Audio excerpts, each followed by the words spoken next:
Assalamualaikum warahmatullahi wabarakatuh. Halo anak-anak, perkenalkan nama Ibu Sri Agustin Setiawati SP dari SMP Negeri 5 Cilacap.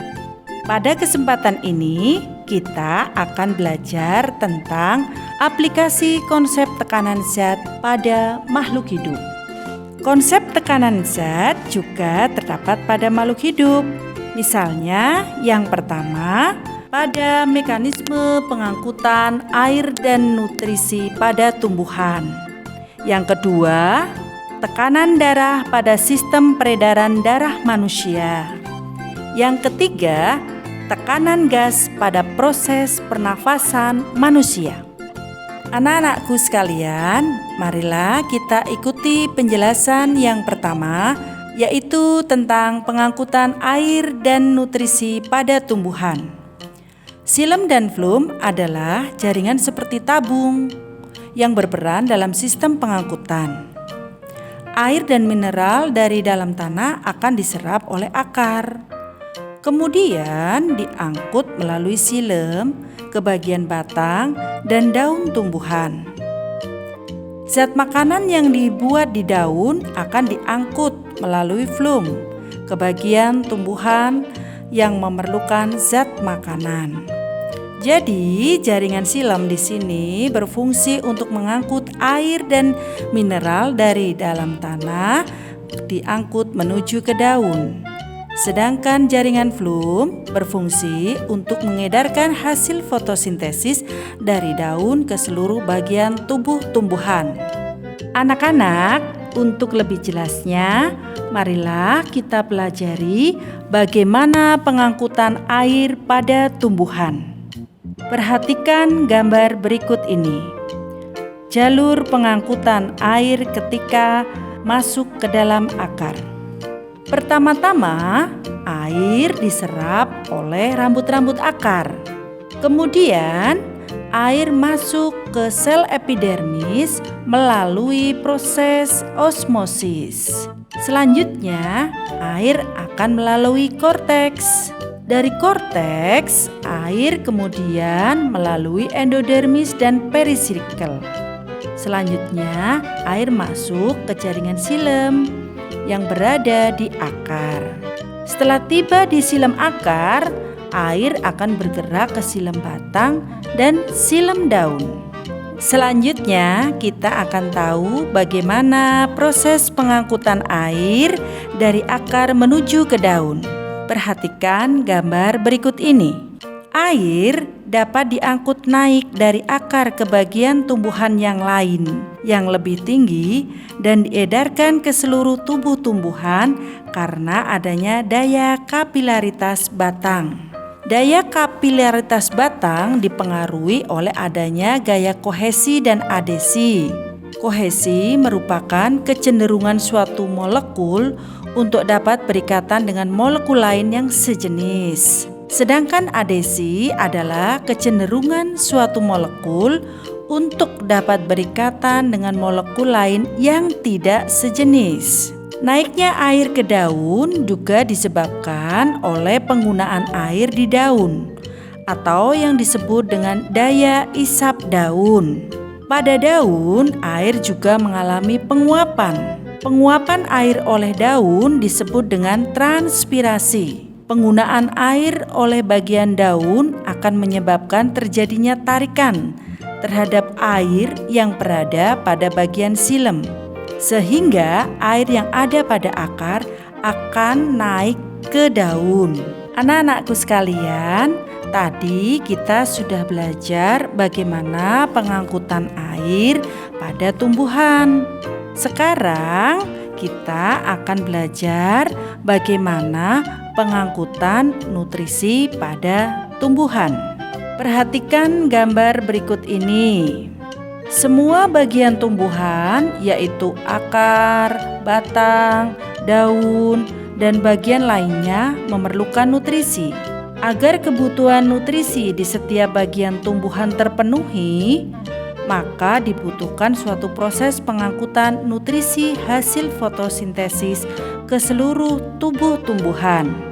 Pengangkutan hasil fotosintesis dari daun ke seluruh tubuh tumbuhan terjadi melalui pembuluh flum. Pengangkutan zat-zat hasil fotosintesis dimulai dari sumbernya, yaitu daun, daerah yang memiliki konsentrasi gula tinggi, ke bagian tanaman lain yang dituju, yaitu daerah yang memiliki konsentrasi gula rendah. Dengan dibantu oleh sirkulasi air yang mengalir melalui pembuluh xilem dan flum.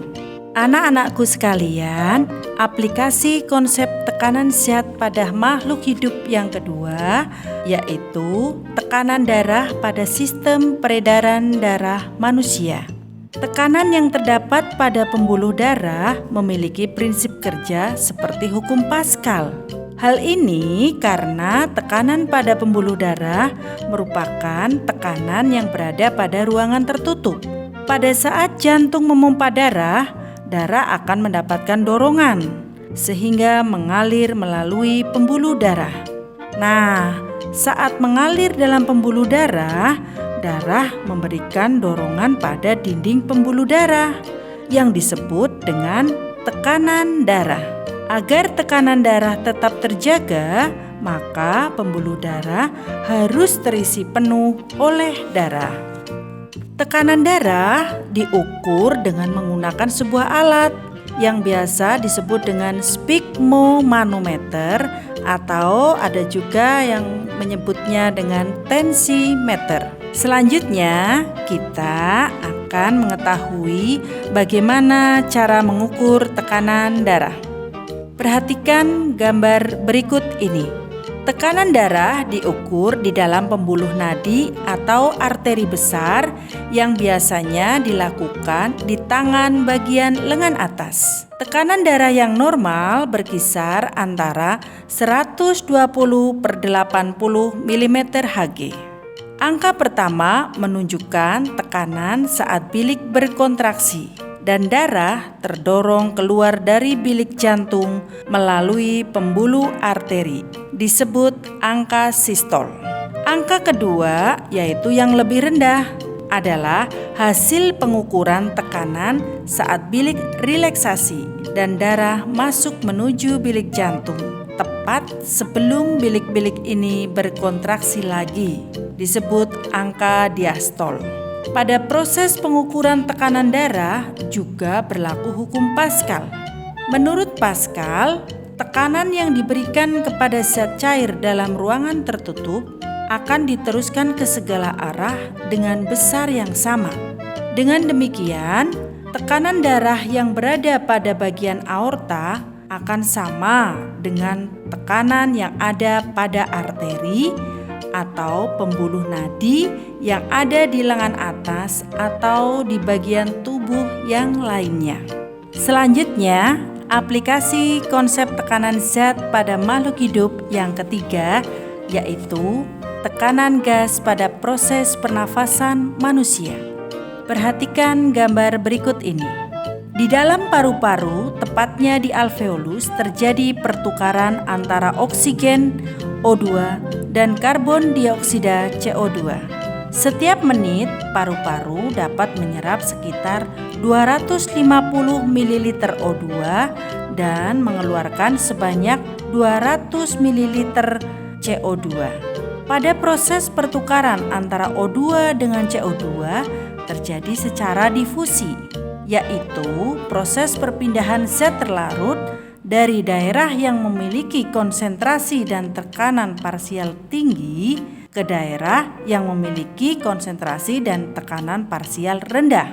Pada saat darah memasuki kapiler alveoli, CO2 yang terkandung dalam darah berdifusi menuju alveoli dan O2 yang terkandung dalam udara di alveoli berdifusi ke dalam darah. Akibatnya, PO2 dalam darah menjadi naik atau banyak mengandung oksigen dan PCO2 dalam darah menjadi turun atau sedikit mengandung karbon dioksida. Darah tersebut selanjutnya menuju ke jantung, kemudian dipompa ke seluruh bagian tubuh. Pada saat darah tiba di jaringan tubuh, O2 dalam darah tersebut mengalami difusi menuju jaringan tubuh. Kandungan CO2 dalam jaringan tubuh lebih besar daripada kandungan CO2 dalam darah, sehingga CO2 dalam jaringan tubuh mengalami difusi ke dalam darah. Setelah melepaskan O2 dan membawa CO2 dari jaringan tubuh, darah kembali menuju ke jantung dan dipompa lagi ke paru-paru. Baiklah anak-anak, sampai di sini pembahasan kita tentang aplikasi konsep tekanan sehat pada makhluk hidup.